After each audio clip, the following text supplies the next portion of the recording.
So for whatever reason you might want to do this, these are some interesting ways you can make your Android phone look like an iPhone.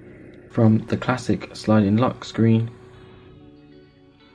to the interface, to the notifications, which look slightly different, but better than nothing.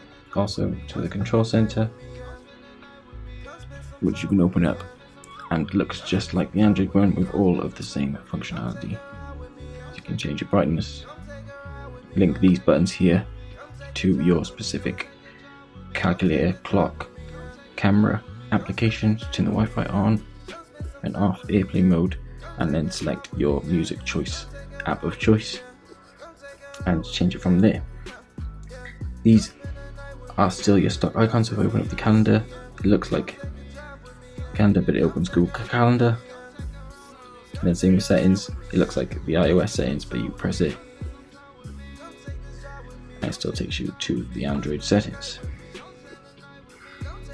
So if you're interested in getting these are the 4 apps you'll need.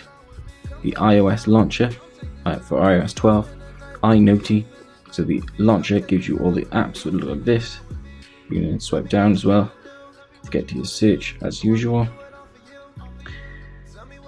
and get your icons across the bottom. That's iLauncher. These will all be linked in the description. So most of these are free, so you'll get ads with them, and there's lots of customization you can do. So weather, wallpaper, other tutorials I've seen, people have been getting you to go and download wallpapers, but this comes with them pre-installed, so you can select from all these great Apple wallpapers. And this also supports the control center, which we have also downloaded, all linked in the description. So that's the launcher. If we again go into iNoti, there's more customization. That basically gives you this notifications here instead of your stock Android ones, where you can see your calendar, you can see what's going on tomorrow, slide over and then you can see your notifications, which will pop up there, and then your search. You also get these buttons which are then actually pressed that still give you more functionality then within the taskbar itself. Then control center, that's a little black bar there. If you can see it just under there, you can hold that and swipe up. Brings you your iOS notifications bar and tasks, so you can quickly grab things. As you can see, it doesn't always work the best, but it's what you can imagine from an overlay of iOS on Android. And then the last one here is the lock screen. So as you can see, once you lock from here, you unlock it, it pops into the screen. These are the best ones I found. Swipe across and it opens back up. Go to home, you've got your layout as you like it on iOS, your notifications, and then the launcher itself. Getting rid of these buttons, I've found some applications on the App Store. All these are available on the App Store, by the way.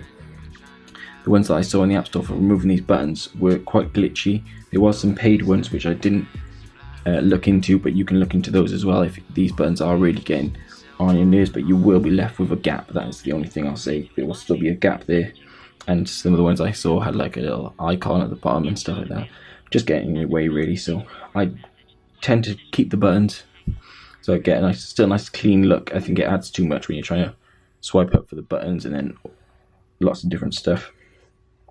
So if there's something you're interested in, check out the links in the description for these apps here. As OS lock screen, control center, iNoti, and iOS launcher. If there is something you're interested in, guys, if this has helped you, please leave a like on the video and subscribe for more stuff like this.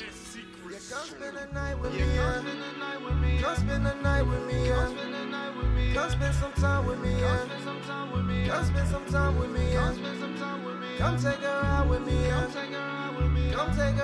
me. Come take a drive with me, yeah. Come take a drive with me, yeah. Come spend a night.